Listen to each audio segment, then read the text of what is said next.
नमस्कार, आदाब दोस्तों, हिंद वॉइस में आपका स्वागत है। मैं हूं इकराम। उत्तर प्रदेश से एक और शर्मनाक खबर सामने आ रही है। खबर तो 2 दिन पहले की है, लेकिन जिस तरह की खबर है उसे सुनकर आपके रोंगटे खड़े हो जाएंगे। उत्तर प्रदेश में दिन प्रतिदिन जिस तरह की क्राइम की घटनाएं सामने आती हैं, जिस तरह के अपराध उत्तर प्रदेश में देखने को मिल रहे हैं, शायद ही कहीं और देखने को मिल रहे हैं, क्योंकि उत्तर प्रदेश के जो अपराधी हैं वो इतने बेखौफ हैं कि वो पुलिस वालों को भी मारने से चूकते नहीं, जो कि सुरक्षा का जिम्मेदारी होती है जिनसे अपराधियों को डरना चाहिए। और पिछले दिनों जिस तरह से उत्तर प्रदेश सरकार ने इनकाउंटर कराए थे, उससे तो कम से कम अपराधियों के अंदर खौफ बैठना चाहिए था, लेकिन नहीं बैठा। उल्टे अभी पिछले दिनों 8 पुलिसकर्मियों की जान चली गई।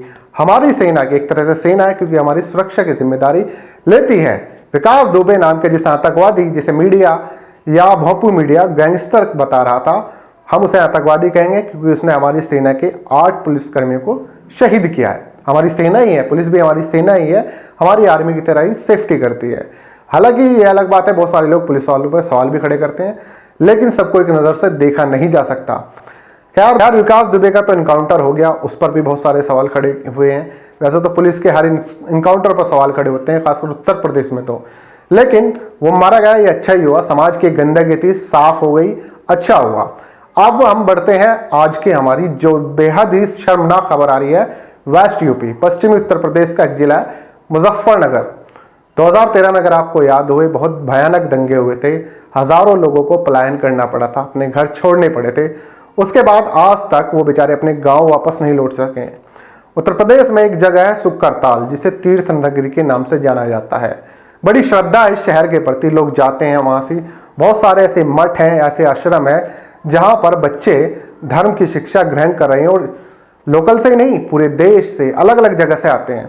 ऐसा ही एक मठ है यहाँ पर, जिसकी हरकतों ने शर्मसार कर दिया है पूरे उत्तर प्रदेश को, और खासकर इस जिले को, क्योंकि जो घटना यहाँ देखने को मिली है वो शायद आपको सुन के लगे कि ऐसा भी होता है। यहाँ एक आश्रम है जिसका नाम है गोठिया मठ आश्रम, जिसका संचालन करता है भक्ति भूषण महाराज। अब ये भक्ति भूषण महाराज, गोविंद महाराज जो हैं, ये बच्चों के साथ यहाँ यौन शोषण कर रहे थे। उनका शारीरिक शोषण हो रहा था, मानसिक हो रहा था, और लगातार उनसे ऐसी चीज़ें कराई जा रही थी जो नहीं होना चाहिए थी। कोरोना के नाम पर उनको जो दवाई पिलाई जा रही थी वो थी शराब उनको पिलाई जा रही थी, उनका यौन शोषण हो रहा था। जब बच्चे बहुत ज़्यादा तंग आ गए, उनके हाथ लगा चाइल्ड हेल्पलाइन नंबर 1098। किसी बच्चे ने फ़ोन कर दिया और फिर चाइल्ड हेल्पलाइन की जो टीम थी वो वहाँ पर पहुँची, जिसकी प्रेसिडेंट है मुजफ्फरनगर में पूनम शर्मा। वो वहाँ गई, बच्चों से बात की। बच्चे डरे हुए थे, पहले बात नहीं करने दी गई, लेकिन जब बच्चों को उन्होंने अपने उसमें लिया कि हम आपको कुछ नहीं बिगाड़ेंगे, आपके साथ हैं, तो कुछ बच्चों ने बताया।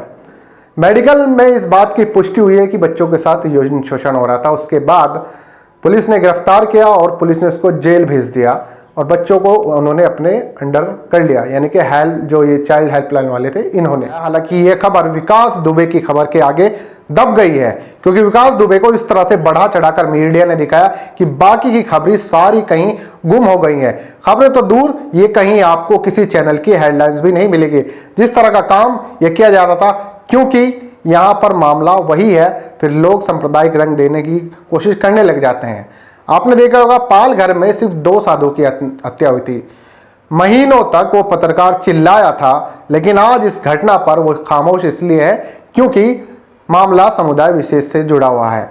तो अब आप लोग समझ सकते हैं कि मीडिया किस खबर को ज्यादा तवज्जो देता है और किस खबर को किस तरह से छिपा देता है।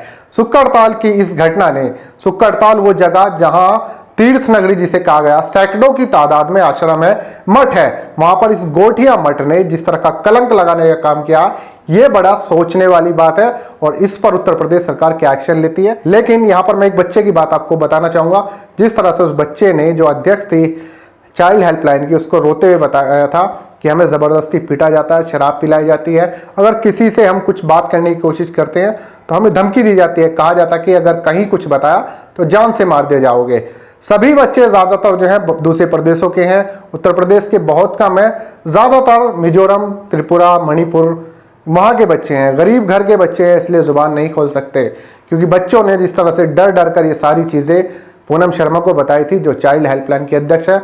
हमने उनसे बात की थी, कोशिश कर रहा था कि उनसे इंटरव्यू स्काइप पे हो जाए, लेकिन टेक्निकली प्रॉब्लम रही, वो कहीं नेट वहाँ पर नहीं था, इस वजह से बात नहीं हो पाई। लेकिन अगले अंक में ज़रूर सारी बातें उनसे करेंगे, किस तरह से वो लोगों की हेल्प कर रही हैं।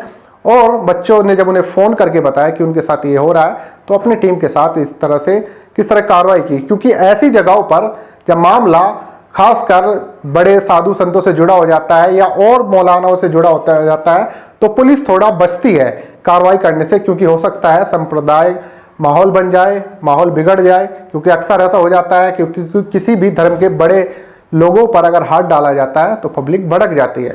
लेकिन यहाँ पर बच्चे की मेडिकल कराया गया और पुष्टि हुई इस बात की कि उसके साथ यौन शोषण हुआ था। अब देखिए किस तरह की घटना हुई है। तो आप लोग कमेंट कीजिए, खबर को ज़्यादा से ज़्यादा शेयर कर सकते हैं। अगले अपडेट में आपसे मिलते हैं।